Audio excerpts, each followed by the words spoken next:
El profesor con educación, todo se puede conmigo, con Sergio Fajardo. Contento. Hoy tengo una persona invitada que me inspira alegría y me da mucha curiosidad y agradezco poder estar aquí y tener la oportunidad de invitarlo a conversar, porque son esas personas que yo he visto de lejos, que admiro, que me producen curiosidad del mundo en que se mueven. Y entonces me da mucho gusto y me siento contento de estar acá. Vinimos hablando juntos ahora en el carro y pues me ratifica la alegría, el gusto de estar con este señor que se llama Andrés Orozco Estrada. Director de orquesta, colombiano. Tiene muchas cosas. Voy a arrancar de una vez y le voy a pedir a Andrés, yo siempre en este podcast, Andrés, arranco hablando de los primeros pasos. Uh-huh. Entonces, lo que yo quiero preguntarte es esos primeros pasos tuyos. ¿Cómo empiezas a caminar en la vida, a encontrarte con el mundo y el camino que vas recorriendo para llegar a ser el director de orquesta que es él hoy? Y además con una observación siempre, señalar personas que hayan sido muy importantes en tu vida, que te hayan marcado la vida, maestra, maestro, o en el contexto familiar, porque pues todos nosotros somos una historia y hay unas personas que están ahí. Andrés Orozco Estrada, nacido en Medellín, el 14 de diciembre de 1977. Así es. Yo me leí todo eso. Esta madrugada le contaba, anoche me desperté a las 12 de la noche y de 12 de la noche a 3 de la mañana estuve viendo un montón de entrevistas, ensayos de Andrés. Entonces estoy conectado. Andrés, cuéntanos entonces esos primeros pasos y muchas gracias por estar acá. Hombre, Sergio, pues es un placer. Realmente cuando me llegó la invitación estaba yo muy emocionado porque aparte de que he hecho muy poco de este tipo de cosas, he tenido muy poca experiencia, digamos, en podcast y de estas charlas así. Además poderlo hacer contigo me alegró muchísimo. Entonces, de verdad, gracias. Qué bueno. Gracias y comparto la idea de estar alegre. Empecemos por ahí. Yo creo que eso es fundamental, ¿cierto? Pues sí, hay que intentarlo, por lo menos. Aunque no siempre sea fácil o se consiga, hay que intentarlo.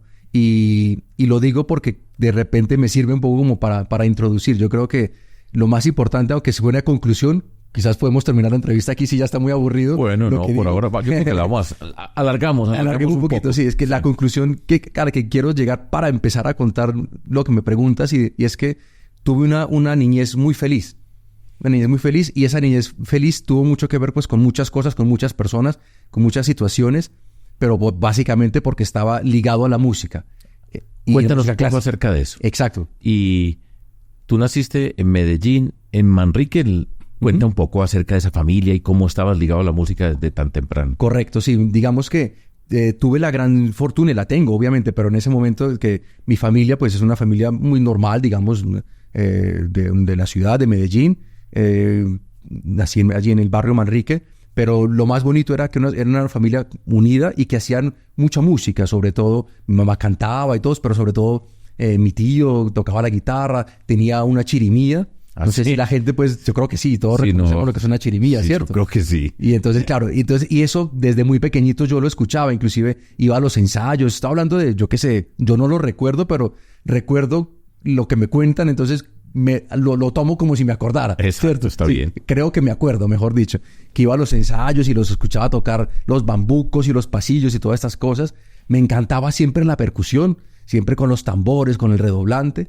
Y existe ahí pues una anécdota, ya para empezar a contar anécdotas que es muy divertido, ¿cierto? Sí, claro. Y eso es lo que va como formando un poco las cosas, que por ahí en un concierto yo empecé a tocar y el triángulo me soltó digamos mi tío de la chirimía, toca el triángulo, entonces empecé a tocar el triángulo y después empecé a tocar los tamborcitos y eso, y como que ahí digamos se notó un poquito, digo yo, el gusto, no quiero decir ni el talento ni nada, sino el gusto, la alegría con la música, que creo que nos puede pasar a todos, ¿no? Sí. En un país como este, creo que casi todos de alguna manera tenemos la música por dentro, en todas partes se canta y se baila. Exacto. Es impresionante. Esa musicalidad, pues, es tremenda.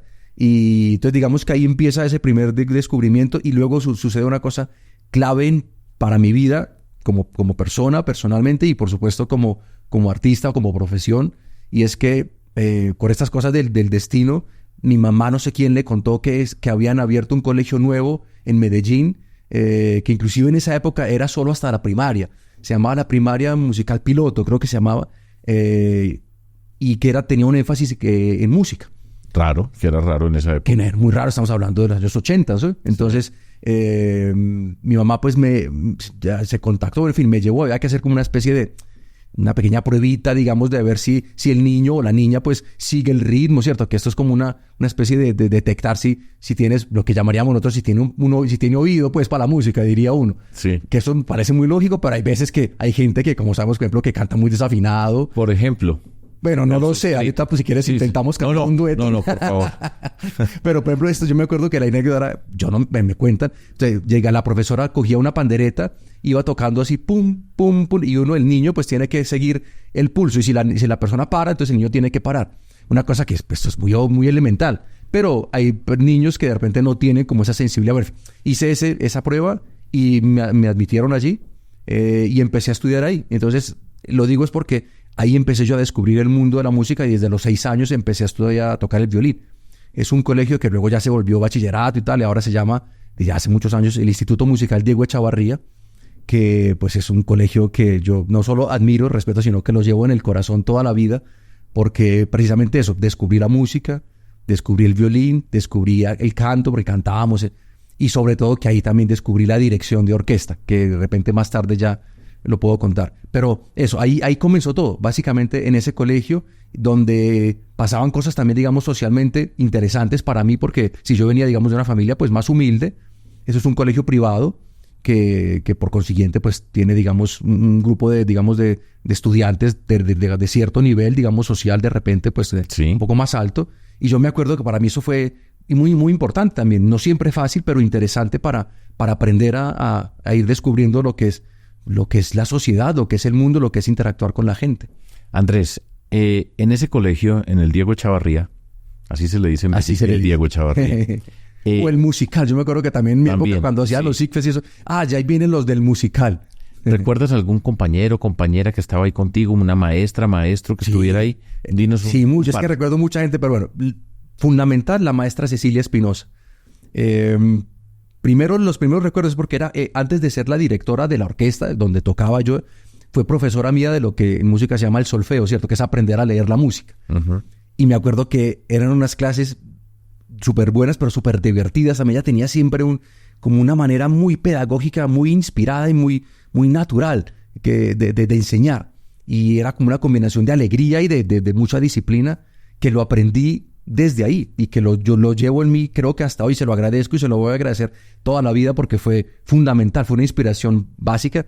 La maestra Cecilia Espinosa, en el colegio, mis amigos también, pues todos los que yo estudiaba en mi clase, estaba mi primo que es violinista, que se llama Juan Carlos, que vive ahora aquí en Bogotá también. Me acuerdo de muchos otros, en un colegio muy pequeño, pero un amigo de clase, Santiago Trujillo, que era violinista, que ahora también vive aquí en Bogotá. En fin, mucha gente, me acuerdo de mucha gente. Y hacia el final de mis estudios del colegio, por ejemplo, me recuerdo mucho un momento en el que estaba dirigiendo ya una orquesta pequeñita allí, y en esa época estaba el maestro Alejandro Posada, que seguramente la gente, digamos, que está en el medio y que conoce el medio lo reconoce. Estaba dirigiendo mucho aquí, era un maestro que era muy, muy importante en esa época, lo sigue siendo, por supuesto, pero en esa época dirigía mucho aquí en Bogotá, la Sinfónica de Colombia y tal. Y me acuerdo que él es de Medellín, que iba a pasar un día por el colegio a visitarlo, y nosotros pues estábamos todos muy emocionados. Y yo tenía la posibilidad de dirigir un pequeño concierto. Estamos hablando de dirigir una cancioncita, llamémoslo así, de 10 minutitos. Pero claro, yo estaba muy nervioso porque yo sabía el maestro Posada va a venir a ver mi concierto, que para mí en ese momento era como hoy en día, pues hacer un gran concierto, pero para mí era el momento. Y recuerdo que tuve también el privilegio y la suerte pues, de conocer a Alejandro, que era una figura también internacional importante. Y de ahí para adelante, pues... No, mucha gente. Bueno, una pequeña reflexión ya este pedazo, este segmento de tu vida del colegio. Y la vida era la música. Tú sentiste, esto es lo mío, yo soy músico. ¿Y cómo hace uno? Voy a contar una pequeña anécdota. Yo estudié en el colegio benedictino, que teníamos, era la comunidad benedictina, que eran monjes, sacerdotes, padres catalanes, y tenían los cantos gregorianos. En el colegio nosotros íbamos a misa y oíamos unos cantos gregorianos. Bellísimo, además, ¿no? Sí, pero allá pues nosotros peladitos no le poníamos atención pues a eso, ni nos parecía Claro. que qué hermosura lo que están cantando. No, allá estábamos molestando, como pasa siempre. Y entonces me acuerdo que el hermano Jordi, que era el que dirigía la música ya, Muy catalán, además. sí. Sí. Entonces nos pasaron a hacernos examen y para hacernos la prueba. Entonces a uno le decían, diga A. Yo dije A y me dijo, sálgase. Nunca tuve la oportunidad de cantar ni de llegar allá. Pero bueno, en ese contexto entonces tú, dos cosas. Aparte de la música, estudiaste otras cosas, te gustaban otras materias, otras cosas, que es una curiosidad que me da. Y la otra es, bueno, ¿cómo resulta siendo director de orquesta? Pues, ¿cómo vas ahí? Mira, yo creo que, como decíamos antes, este colegio tiene una cosa muy, muy bonita, una gran virtud, y es que está todo mezclado. Entonces, digamos así, yo, por ejemplo, me acuerdo de los horarios de los días. O sea, empezaban las clases, había un bloque de 3 horas y teníamos, yo qué sé, matemáticas, español y luego clase de violín. Descanso y después ensayo de orquesta, descanso, física y después otra vez ensayo de coro. Entonces está todo así. Y el martes era apreciación musical y bueno, en fin, todo mezclado. Entonces digamos que fue muy natural, yo lo diría muy orgánico. Pero me interesaba mucho el fútbol. Yo jugaba fútbol, era portero. No sé por qué, porque además no tengo gran estatura, no mido, según la cédula dice que mido 1.70 y es mentira. Yo creo que el día que me hicieron la medición yo me empeñé un poquito, no llego a los 1.70. Mi esposa se ríe porque ella, bueno, en fin, el caso es que jugaba yo de portero y me gustaba, me apasionaba mucho esto de estar ahí en la portería, de ser como en el mejor de los casos el salvador y en el peor de los casos el que le metían las goleadas. Sí. Pero me gustaba eso y creo que descubrí desde ahí, quizás lo veo hoy con una visión distinta, pero esa sensación de estar ahí atrás y ver como todo el campo, que eso yo creo que se parece un poco a lo que hace el director. De alguna manera siempre hay que estar como pues atento a todo lo que pasa. Y me gustaba mucho esa sensación, quizás inclusive esa tarea, por decirlo así, de estar viendo, y inclusive muchas veces era el capitán también del equipo, porque tenía esa posibilidad desde atrás ver todo y decir, hey, por favor, bajen, más hacia la izquierda, el pase. Bueno, estas cosas que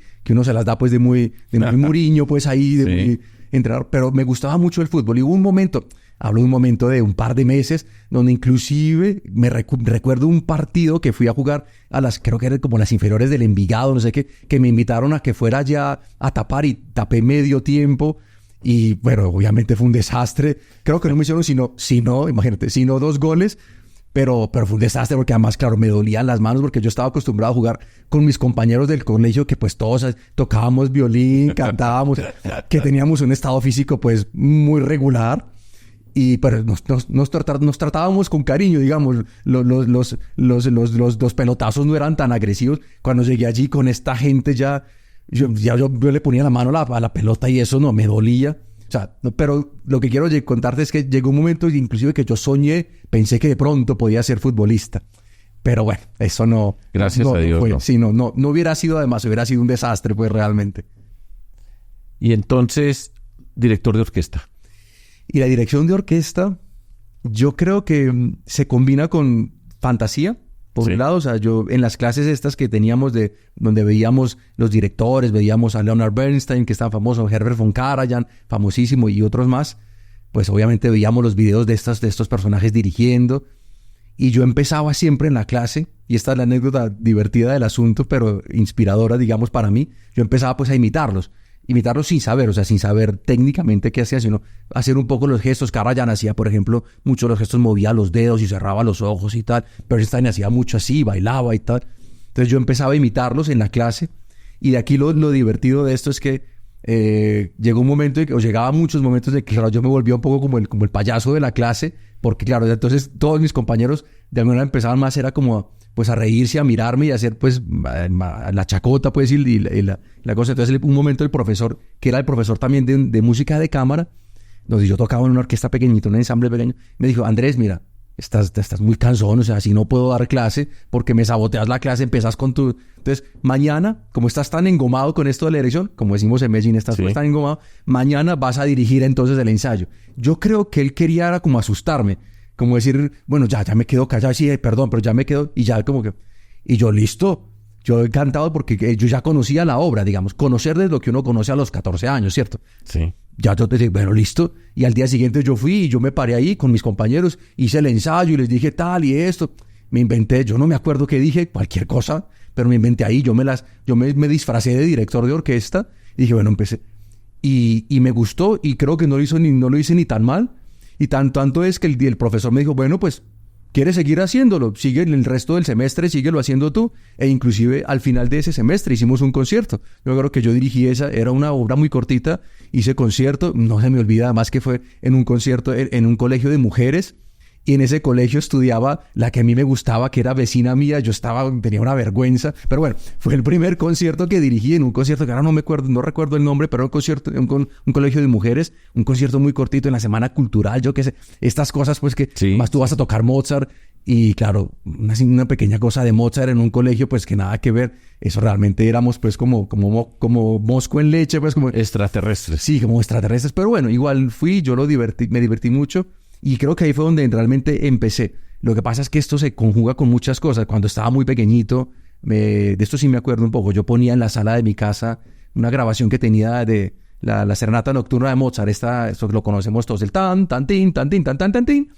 Y entonces yo empezaba a dirigir esto y me imaginaba ahí la orquesta y empecé ya como, por eso es como esa combinación entre la fantasía y luego eso, ya tener las posibilidades de empezar a dirigir con las personas reales.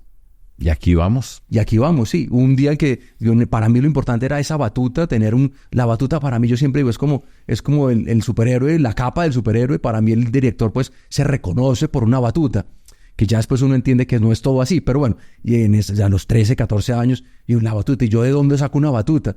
Yo en esa época, en Medellín, ¿dónde consigo yo una batuta? No tenía ni idea. Y entonces se me ocurrió, la gente joven que mira, pues no conocerá de esto, de pronto por museo, pero pues nosotros entendemos, existían las antenas de los televisores. Entonces, claro, teníamos un televisorcito en la salida, pues en el cuarto. Yo vivía solo con mi mamá en esa época ya, y en el televisor de la casa que teníamos, pues tenía su antenita, un televisor rojo, no sé, un televisor rojo y con una antenita. Y yo dije, claro, esta va a ser mi batuta. Entonces cogí un destornillador, desmonté la antena. Claro, ya de ahí podemos imaginar lo que pasó con la imagen del televisor. Mi mamá no quedó muy contenta con esto, pero bueno.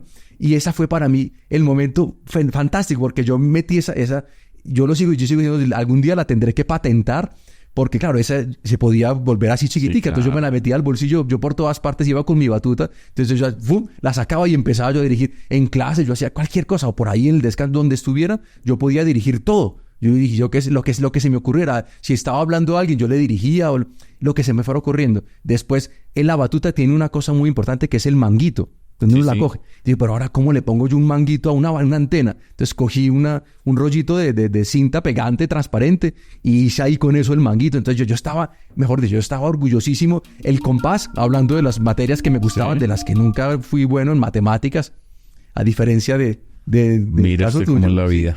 Pero lo que me sirvió mucho en las matemáticas fue el estuchito del compás. No sé si el que era así larguito. Entonces, claro, el compás, yo no me acuerdo dónde dejé el compás, pero ese estuchito era perfecto para la batuta. Claro. Entonces, esa era mi antena y en el estuche. O sea, para mí las matemáticas fueron fundamentales para poder meter la batuta. Bueno, te lo vamos a perdonar, no importa, las matemáticas te sirvieron muchísimo para ser un director. De ahí saliste a estudiar música. Acá en Bogotá, viniste Correcto. A la Universidad Javeriana a estudiar acá. Así es. Ahí cuéntanos brevemente cómo fue ese paso por la Universidad Javeriana y después saltar a Viena. Así es. Sí, me vine de Medellín, vinimos varios inclusive, que veníamos de aquí del Diego Echavarría, del colegio. Vinimos aquí a Bogotá y aquí también empecé a dirigir, inclusive ya me dieron la oportunidad de dirigir unas cosas. Entonces estuve 2 años aquí, aprendí muchísimo, me encantó la ciudad, siendo una ciudad muy diferente a Medellín, por supuesto. Pero aprendí mucho, además de la vida, porque ya estaba solo. Vine a los 17 años, además, 17, y recién cumplido los 18. Pero digamos que en esa aspiración, ese sueño de salir, de ir a Europa, además Viena, que como sabemos, pues es como la capital de la música clásica, pues la historia y tal. Dije, bueno, pues tenemos que intentar. El maestro Alejandro Posada también estudió en Viena y otros grandes maestros de la historia. Entonces, bueno, dije, con un grupo de amigos y dijimos, no, tenemos que intentarlo. Entonces, la pregunta, no se me olvida, la pregunta era... Terminamos lo típico, y me acuerdo mucho de una frase de mi abuelita que ya falleció, pero me decía, no, mijito, mire, usted termine hasta que no termine, hasta que no tenga el diploma, usted no piense en otra cosa. Y esta frasecita, esta cosa de, no, ¿será que termino la carrera aquí y después me voy? Pero yo no sé por qué dijimos, no, nos tenemos que ir ya. Llevamos 2 años, ya habíamos hecho ya 4 semestres. Dijimos, no, vamos a irnos ya porque tenemos las ganas, tenemos ojalá las condiciones, digamos, también del conocimiento y esto. Y nos arriesgamos. Nos fuimos un grupo, éramos 4 o 5, entre ellos inclusive otros directores también, violinistas, pianistas, nos fuimos para Viena. Y ya llegamos allá en un marzo, con un frío, estaba nevando, tremendo, pero fue muy bonito. Esa fue la experiencia, seguía eso a lo que estábamos buscando, lo que yo estaba buscando además, llegar ahí, encontrar esa ciudad, esa historia, y ahí ya empezó, digamos, esa segunda etapa. ¿Y cómo llegas allá? Tú ya eres consciente de decir, bueno, yo tengo talento para esto. Uh-huh. O sea, no me voy a ir para Viena pues siendo un paquete. Correcto. Tengo talento. ¿Cómo llegan ustedes allá? ¿Quién les abre las puertas? ¿Dónde se presentan? ¿Cómo se financian? Un pequeño detalle. Claro, tienes razón. Digamos que, si me permite una cosita, porque es que esto del talento siempre es una cosa muy interesante, ¿no? A ver. Porque tener talento, sí, hay que tener talento, digamos, para todo. Y el talento, pues, puede ser lo que sea solo, para hacer reír, para dar una clase, para jugar todo. fútbol, para hacer para cualquier matemáticos, cosa, ¿cierto? Para cocinar, todo hay que tener un cierto talento, creo yo, ¿cierto? Sí. Pero el talento es solo una parte. Es una parte que, de alguna manera, pues es individual, pero puede ser al final una parte pequeña, ¿cierto? Y en esto siempre yo hago porque me lo aprendí de mi profesor en Viena, y él decía, mira, todos nos decía en la primera clase, todos ustedes tienen un cierto talento, si no, no estarían aquí, obviamente. Pero es muy diverso, y los talentos además son muy distintos. Unos son más extrovertidos, unos son más talentosos para analizar, en fin, muchos talentos.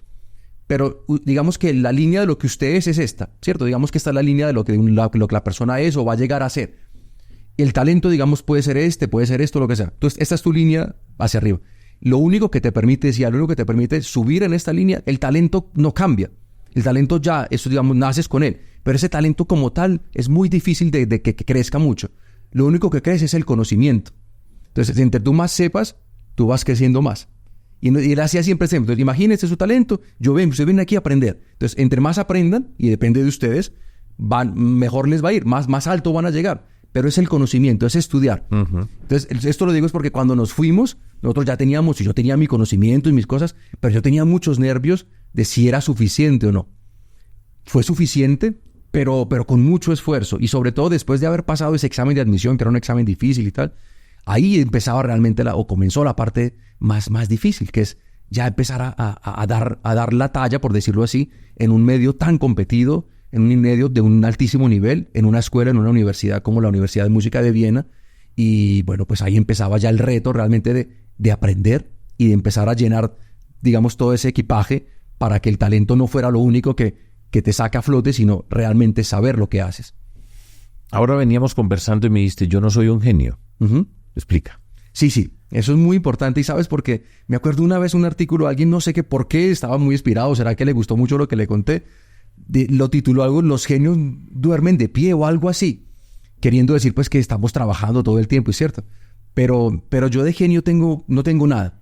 Yo creo que lo que yo entendí es que sí, talentos y estas cosas, pero es eso, es la dedicación, ¿cierto? Esa disciplina, el amor, la pasión eso. también. El amor por esto que hago. También la maestra Cecilia, yo siempre lo digo con mucha alegría, con mucho orgullo, me dijo una frase que no se me olvida. Estábamos bajando del colegio, en fin, y me dijo, Andrés, una cosa importantísima para ser músico y para ser director es que tienes que saber, aparte de talento, si tienes el estómago o no para esto. Y yo en ese momento quizás no le entendía especialmente qué me quería decir. Uh-huh. Estómago, pues yo tengo estómago como todo, ¿cierto? Pero ya después le entendí, le he ido entendiendo y cada vez lo entiendo más. Y digamos que le pido prestada esa frase y se lo comparto a todas las personas, a la gente que me preguntan, a la gente joven, mis estudiantes. Y es que el estómago, en el sentido de que las emociones siempre para mí, por lo menos, siempre llegan aquí, no tanto en el cerebro, en el corazón, es más en el estómago. Uno siempre, por eso las mariposas amarillas, todo está aquí, ¿cierto? Sí. Esa cosa que es muy emocional y está en el estómago. Y hay que tener un estómago muy resistente, sin hablar además de los viajes y los cambios de horarios y cuando los hoteles y eso, que también pues tiene que ver con, pero eso en la parte emocional y saberlo llevar. Y yo creo que para mí eso ha sido muy importante porque La genialidad no está, en el caso mío, no tiene nada que ver con... Como esto hay maestros, por ejemplo, que cogen una partitura y la abren y la miran y ya digamos que tienen memoria fotográfica, lo que sea, y ya más o menos la pueden dirigir, digamos, porque ya la tienen. Así, llegan, sí, la miran y pasan y dirigen. Y ya pueden dirigir porque ya la tienen memorizada, ya saben quién toca. Yo no, yo tengo que sentarme muchas horas a mirar, a marcar, a revisar, a tocar, a escuchar, a cantar, y así, y eso muchas veces. Y aunque haya dirigido la partitura muchas veces, por ejemplo, ahora que estoy aquí, ya estamos haciendo la Traviata, yo he dirigido la Traviata muchas veces. Sin embargo, yo en el vuelo que venía, de las 10 horas del vuelo, estuve mínimo 5 horas revisando la partitura. Otra vez, y cuando llegué otra vez, antes del ensayo otra vez, y esta noche vuelvo y la hago en el hotel, la reviso otra vez, mañana, y así. Porque solamente eso, porque somos como deportistas. Al fin y al cabo, el cerebro, pues es un músculo, sabemos. Entonces, sí, hay que mantenerlo entrenado. Y eso combinado con que siempre quiero hacer las cosas pues lo mejor posible. A mí no me gusta equivocarme. Y no desde el punto de vista solo de la perfección, sino porque como estoy sirviendo, yo estoy al servicio de un maestro que fue el que compuso la partitura. Yo tengo que hacer lo mejor posible para que esa partitura brille, para que esa partitura se recree, se interprete de la mejor forma. Y para eso tengo que estar con el cerebro a punto, o sea, tengo que estar fit, como se dice, tengo que estar absolutamente, y eso solo se consigue con entrenamiento, con práctica, con dedicación. Entonces, digamos que es puro trabajo, básicamente, es puro trabajo. Así es. Andrés, tú tocas un instrumento en especial, el violín. Uh-huh. También eras parte del coro. Sí. Canta y dirige. ¿Qué condiciones se requieren para ser, pongámoslo así, un buen maestro, en el sentido de un buen director de orquesta? Esa es muy buena pregunta, y sabes, y te agradezco porque pues puedo contar algunas cosas, pero además me lo pregunto porque hace un par de años pues empecé a ser profesor también, entonces siempre me tengo que hacer esa pregunta, y tú lo compartes, ¿cierto? O sea, bueno, sí, uno puede decir, pero cuando ya uno lo está ejerciendo, ¿qué es lo que realmente les voy a contar para ayudarles? Exactamente. Para ayudarles realmente a que ojalá encuentre.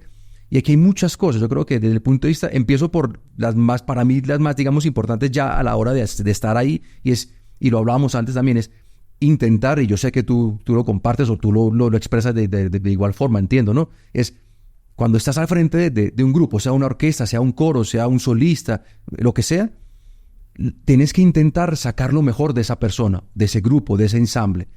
Y para eso hay que tener también una cierta inteligencia, ¿no? Y un feeling para saber qué es lo que tiene esa persona, saber cada uno, cuando tienes toda esa cantidad de personas en una orquesta, ¿cuánto es el número mayor de personas que has dirigido tú en la vida? Puedes tener, yo qué sé, hasta 200 personas ahí enfrente. Cuando tienes, por ejemplo, una sinfonía muy famosa de Gustav Mahler que se llama la Sinfonía de los 1000, porque él se imaginaba una orquesta de 200 músicos y tú necesitas 3 coros y coro de niños, 10 solistas. O sea, la idea es que fueran por lo menos 500 personas en el estadio. Nunca se hace así porque eso nadie lo puede pagar, y además necesitas un coliseo. Sí. Pero alguna vez la hice. Entonces, claro, y lo que dices, claro, tienes un montón de gente y cada uno pues tiene su propia, no solamente su propia personalidad, que es bonito, sino que además mínimamente o muy grande su manera personal de entender. Es que eso es como cuando tú lees un libro o miras una película, una serie, lo que sea. Todos la entendemos más o menos de la misma forma. En general, la idea, todos sabemos de qué se trata. Pero los colores, cada uno los recrea, que es la belleza del ser humano. Por eso, cuando hablamos de esa inteligencia artificial, digo, bellísimo, pero eso nunca nos va a reemplazar. Yo eso no sufro, porque alguna vez me dice, ¿usted cree que el director va a ser obsoleto, las orquestas se van a desaparecer? No, nunca en la vida. Por lo menos mientras que seamos seres humanos racionales, pensantes y emocionales, siempre va a ser. Entonces, bueno, perdona que me voy por otro lado, pero es que es eso, es porque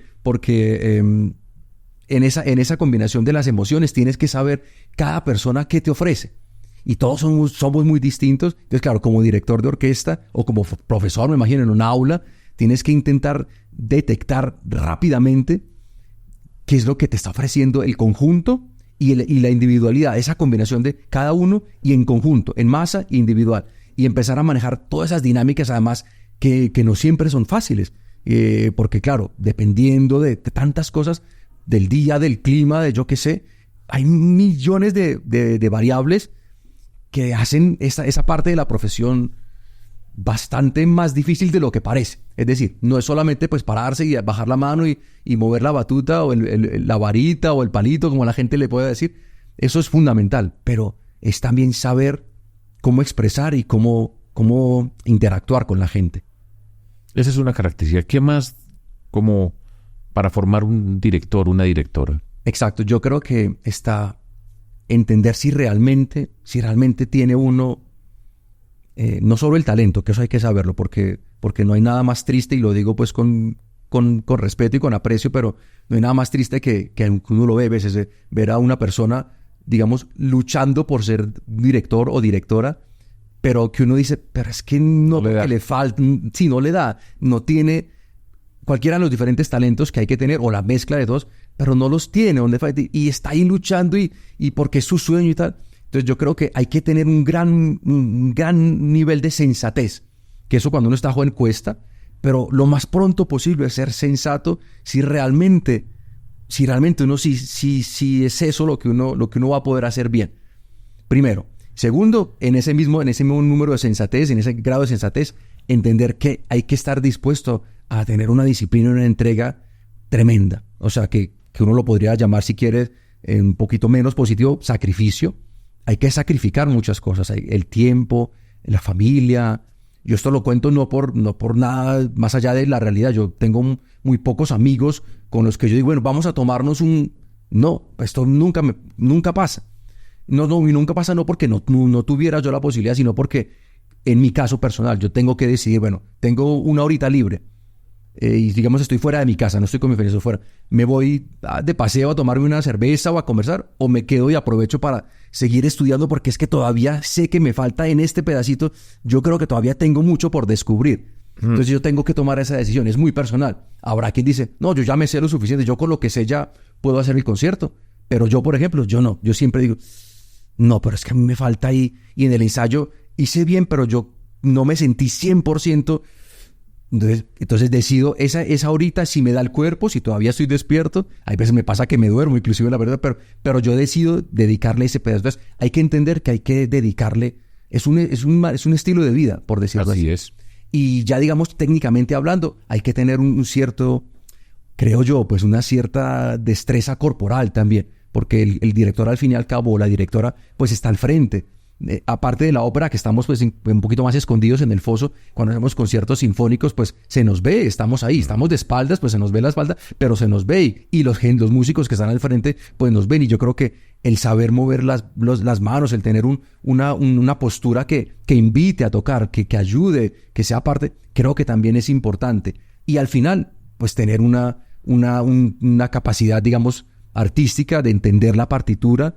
Y por supuesto que esto es obvio, pero el talento musical, o sea, saber reconocer qué suena bien y qué suena mal, saber reconocer qué está afinado, qué está desafinado, bueno, en fin, pero pues esto digamos que es obvio, pero hace parte del todo.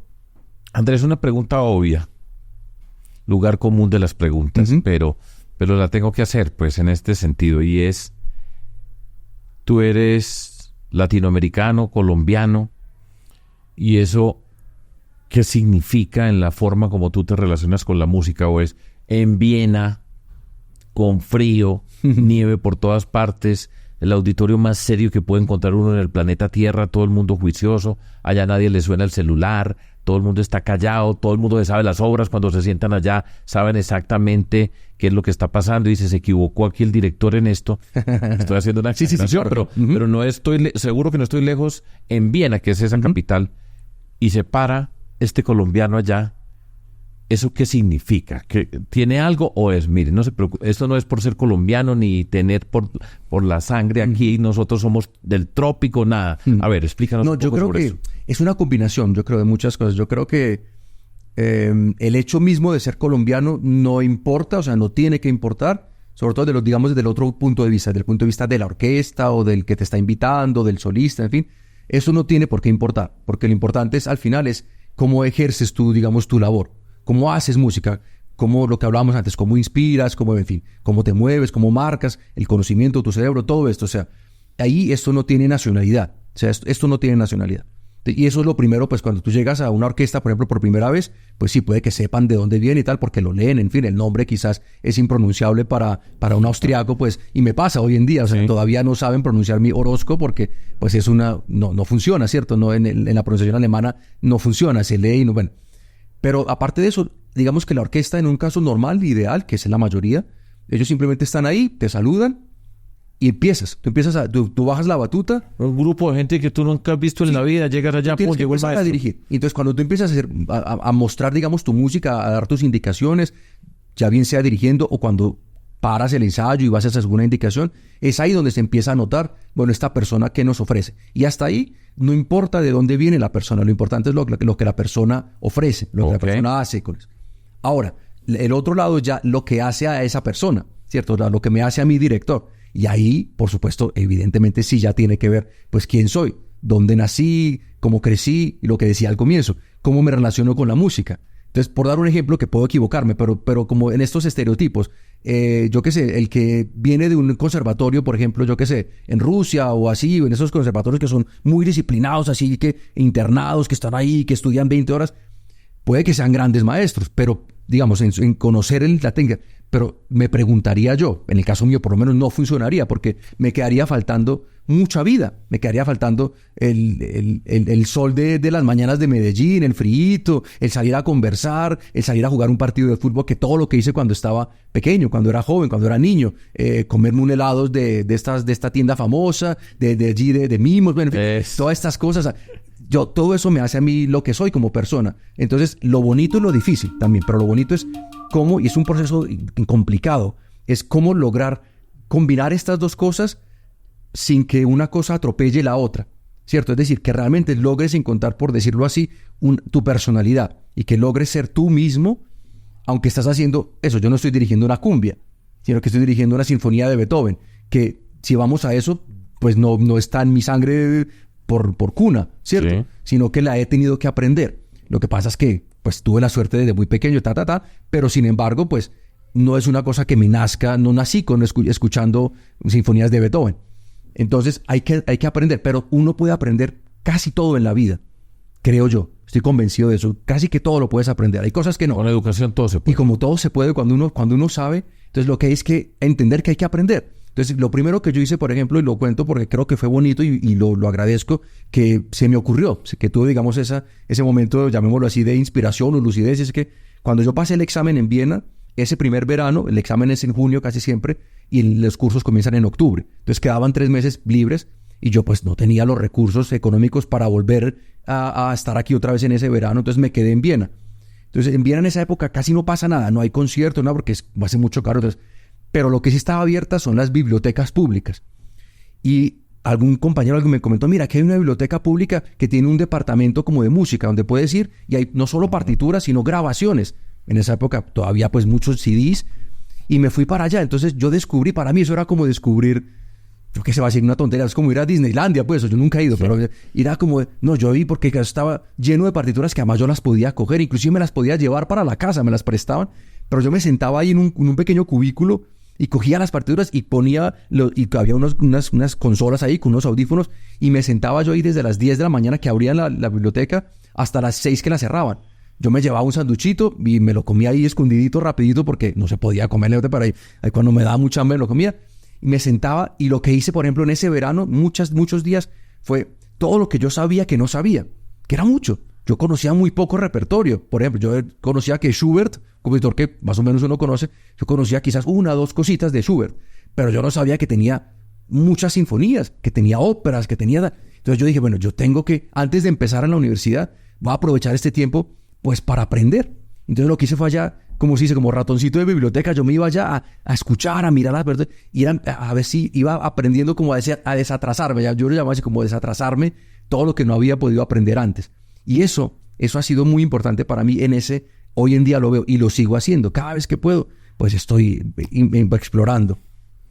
Voy a hacer un resumen y voy a decir una cosa muy sencilla, pero yo estoy oyendo a Andrés y en el fondo esto es lo mismo que uno oye de esas personas que se han destacado en algunos campos del arte, de la cultura, de la ciencia, la pasión, la convicción, esa obsesión por aprender, esa disciplina, ese gusto. No significaba un problema para ti estar de 10 de la mañana a 6 de la tarde sentado ahí sin pararse, oyendo esto todos los días de la vida durante un verano donde no estaba llorando porque no estaba en Colombia o en Medellín, sino que estaba apasionado. Y eso marca la diferencia en muchos casos. Talento, como acabas de decir, tenemos diferentes talentos, pero este aspecto que estás describiendo de esa forma tan linda es lo que marca la diferencia y que nos hace diferentes y que por supuesto te tiene a ti en el lugar que estás.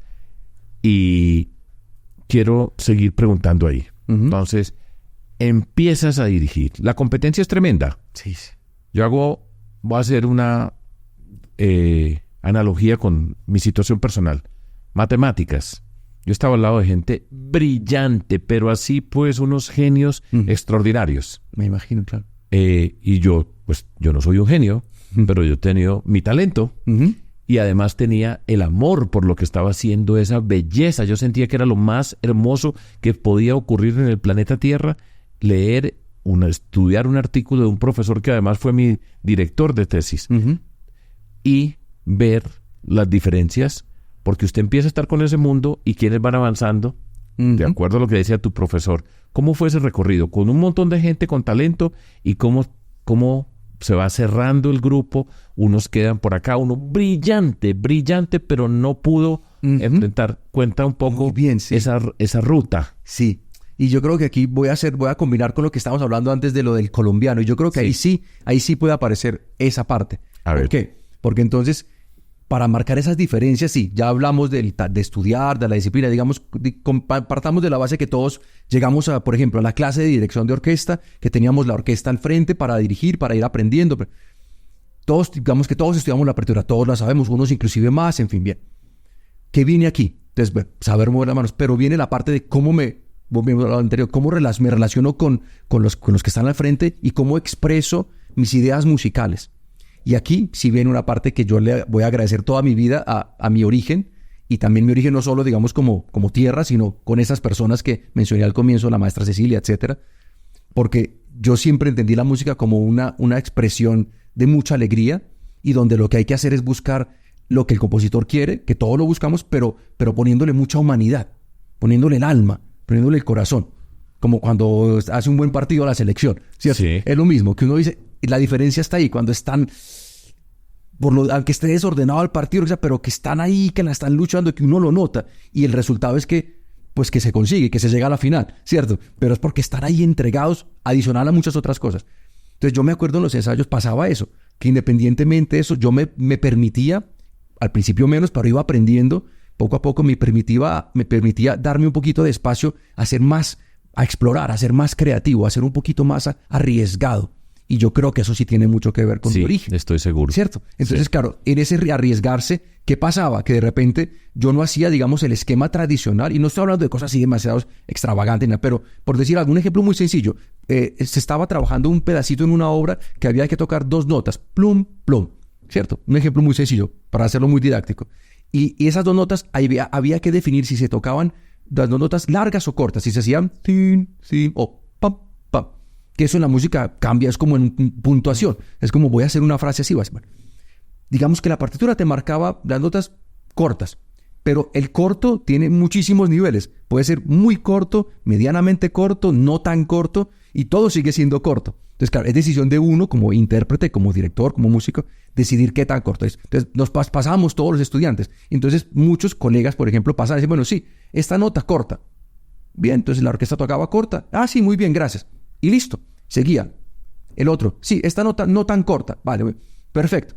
Entonces, cuando yo pasaba, yo decía, bueno, sí, tengo que decir que es corta, pero quizás si le pongo algo diferente, es corta, pero imaginémonos que es corta como si estuviéramos sintiendo esto o aquello. Entonces, de repente esa nota ya no solamente es más corta, más larga, sino que tiene como una vida. Esa notita que es un puntito negrito, sí, de repente hace como... Entonces ya, mira, para hacerlo, no es corto el po, sino que es...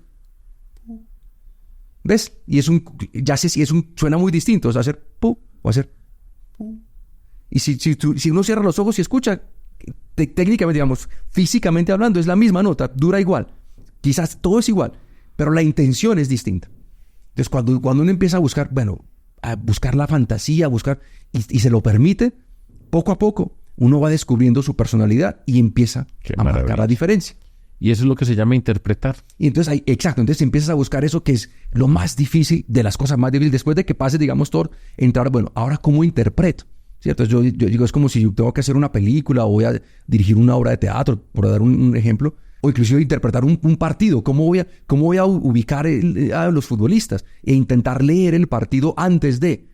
Y eso es interpretar, o sea, saber durante el partido cómo voy a interpretar la situación. Y eso en la partitura es muy complejo.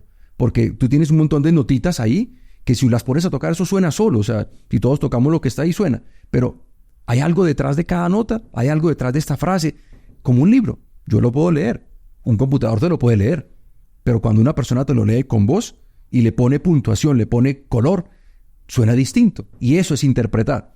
Pero eso es un mundo, es todo un universo totalmente diferente.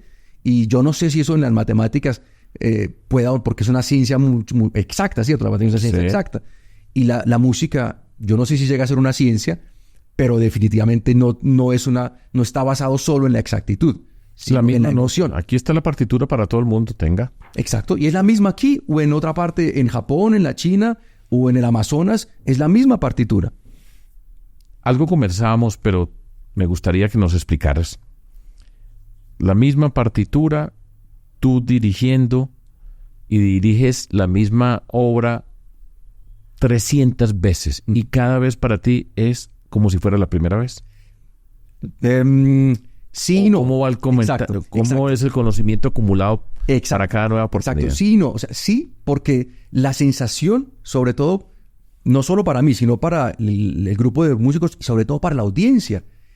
Y en el caso ideal debe ser esa. O sea, debe ser como que vienen a descubrir o redescubrir la obra, el sonido.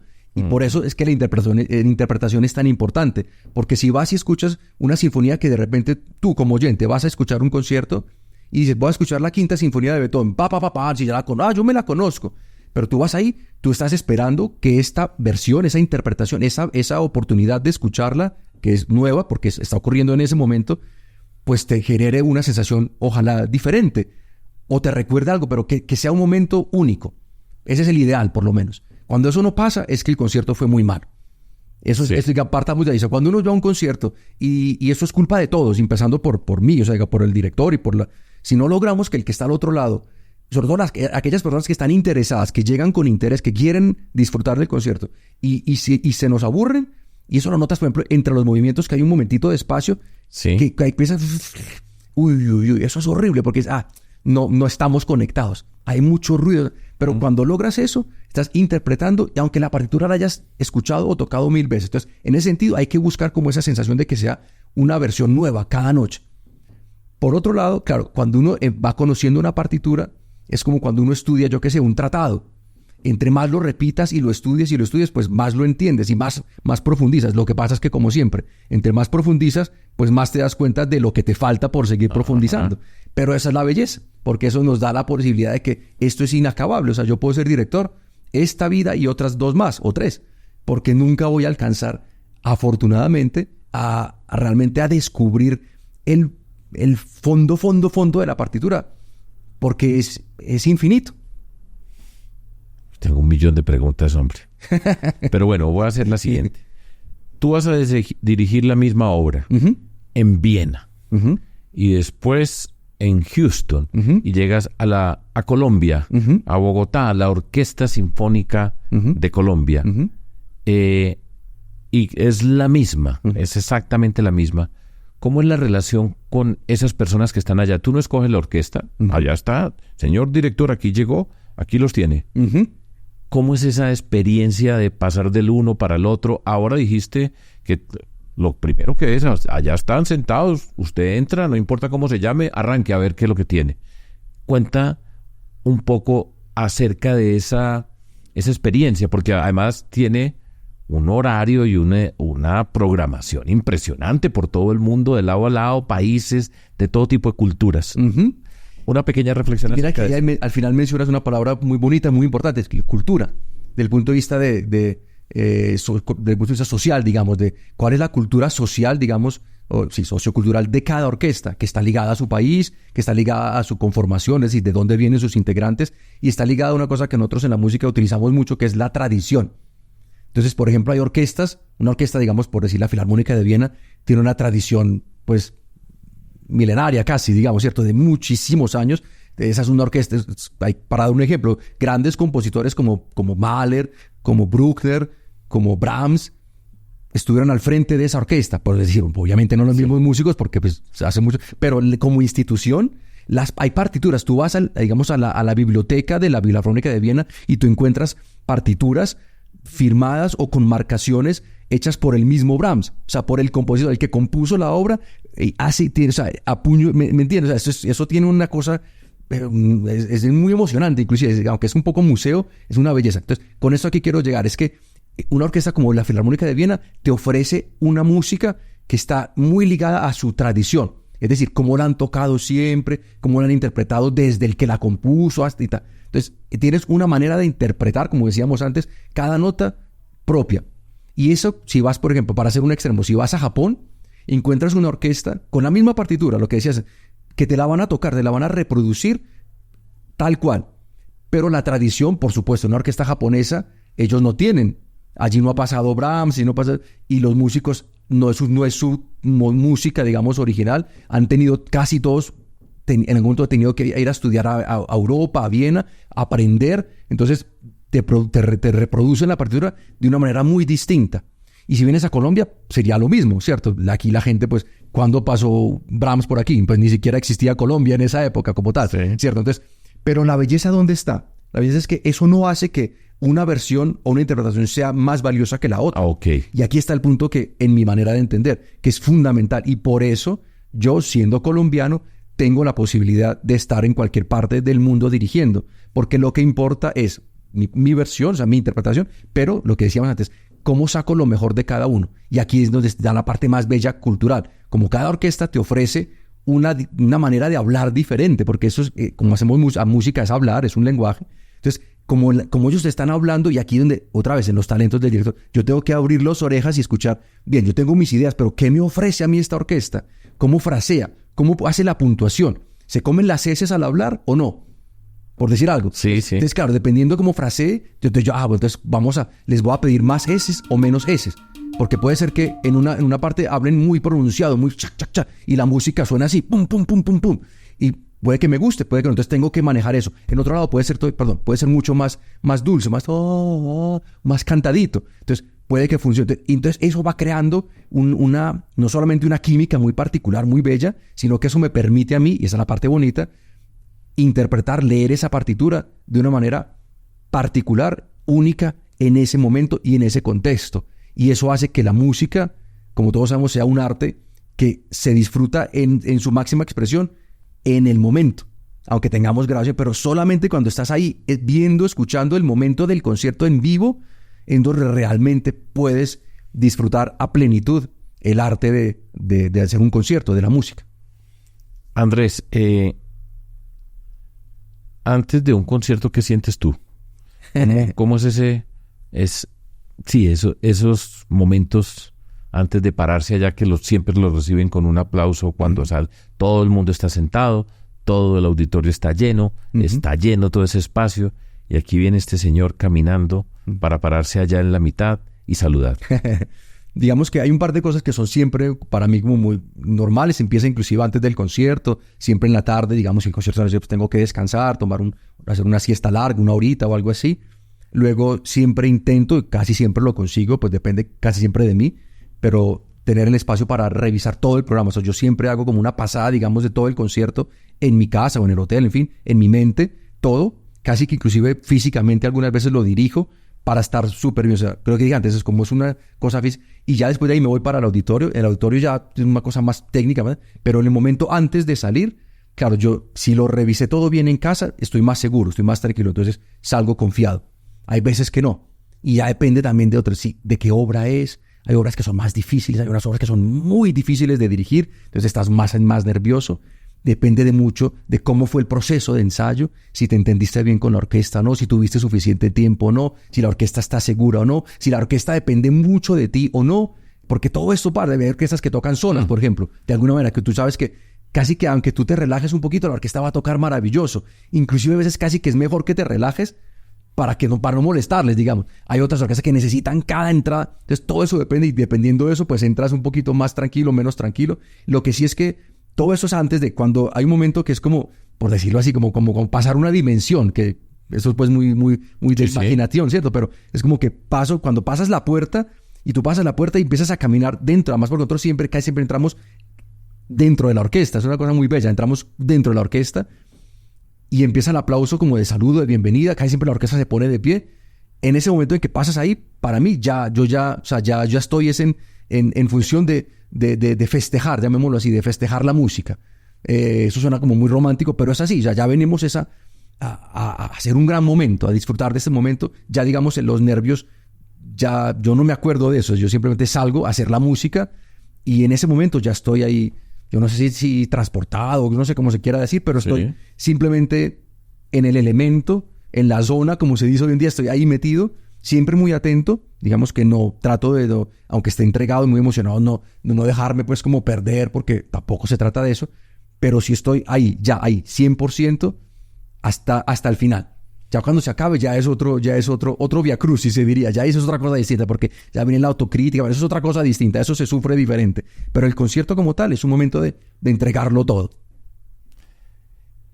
Una recomendación o una sugerencia. Yo, en esta madrugada que me desvelé y que estuve viendo, muy bonito, y ustedes lo pueden buscar en YouTube, hay una serie de videos de Andrés trabajando con la orquesta, con los ensayos, lo que uno no ve, uno llega allá y todo, de acuerdo a su conocimiento de la música, pues entenderá de acuerdo a eso. Yo particularmente simplemente dejo que me embriague y no pretendo ser ningún conocedor especial, sino disfrutar. Correcto. Así me gusta a mí. Pero verlos ensayar.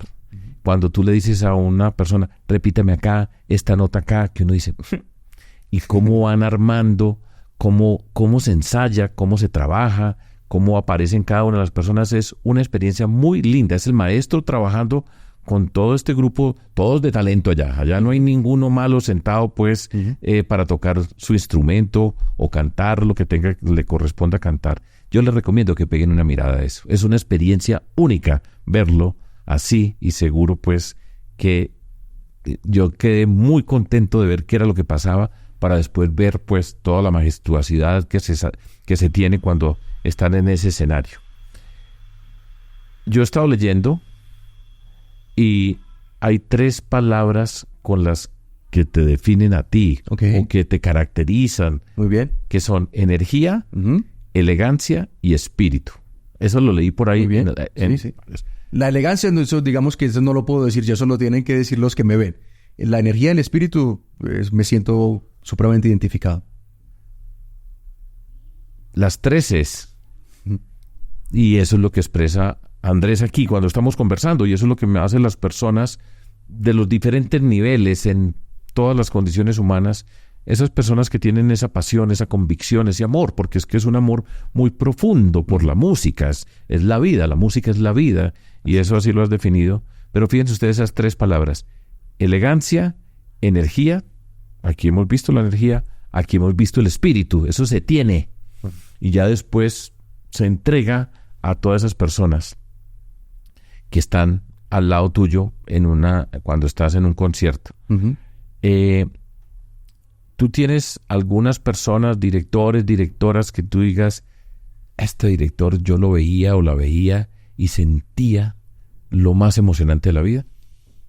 Mira, eso es un muy buen punto, porque pues eso va cambiando un poquito, como todo, claro, vamos evolucionando, pero desde pequeño, como decía, cuando estaba aquí, inclusive con la maestra Cecilia, sentía sobre todo como esa alegría de hacer música, y eso me marcó. Cuando pude tocar también, no solo ver al maestro Alejandro, sino tocar también con él, él traía otro nivel, digamos, un nivel ya también de más europeo, es decir, con un gran conocimiento, además un gesto, digamos, una manera de dirigir que era para mí muy inspirador, y lo recuerdo Y luego ya cuando llegué a Europa, lo primero que hice, las primeras cosas, tuve también, digamos, la suerte de empezar a cantar en un coro que es un coro, pues, digamos, no profesional, de amateur, pero que canta en esta gran sala muy famosa de Viena, y es el coro, digamos, residente de esta sala, así que canta con todas las orquestas más grandes del mundo, empezando por Filarmónica y muchas más de Viena y el mundo, y empecé a cantar en ese coro pues, a los meses de llegar a Viena, y entonces tuve la suerte de estar, digamos, del otro lado, viendo grandes maestros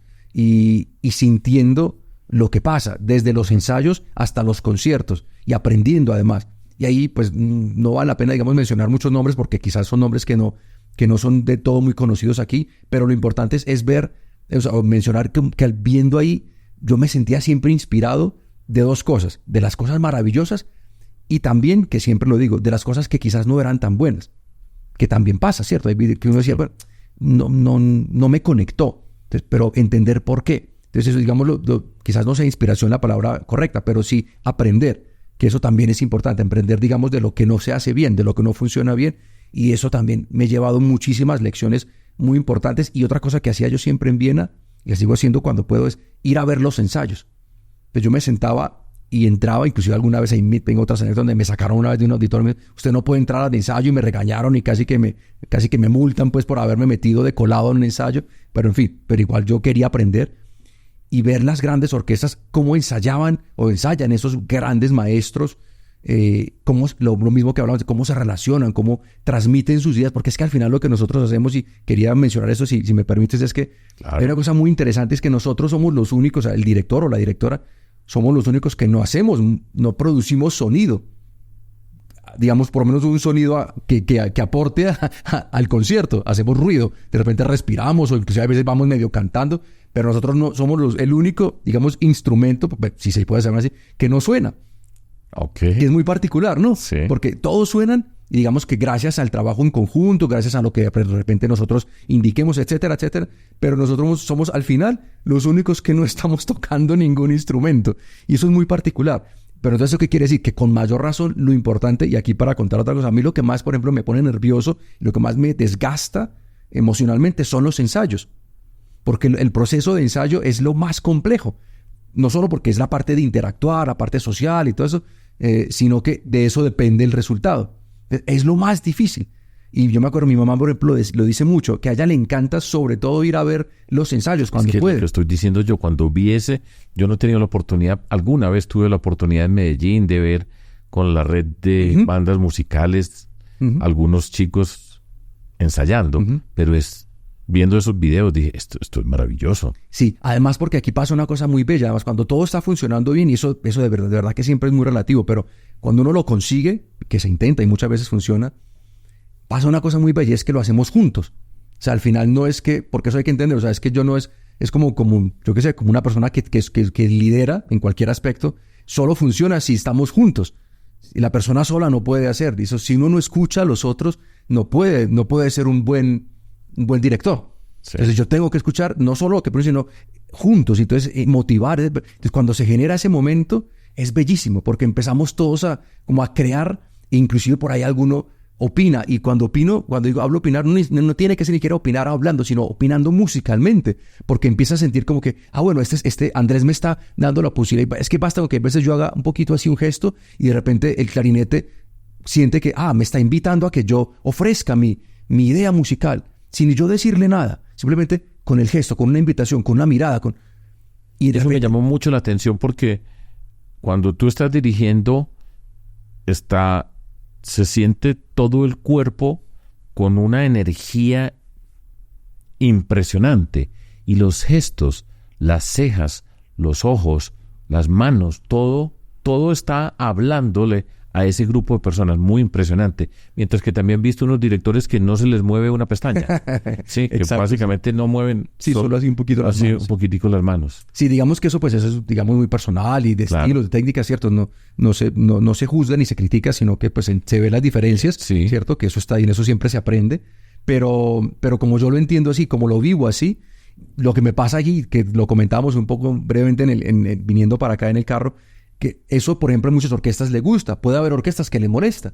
Hay orquestas que, por ejemplo, dicen, no, este es como muy hiperactivo, como que tiene mucha energía, como que es muy feliz.